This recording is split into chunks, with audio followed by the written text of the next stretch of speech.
السلام علیکم، پرواز نیوز HD کے ساتھ میں ہوں نور فاطمہ۔ نظر ڈالتے ہیں آج کی اہم خبروں پر۔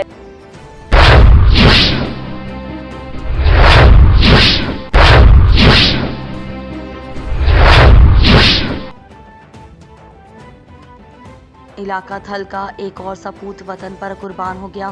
شہید فوجی ملک ساجد حسین بھگور کو پورے فوجی اعزازات کے ساتھ ان کے آبائی گاؤں رنگ پور بھگور میں سپرد خاک کر دیا گیا۔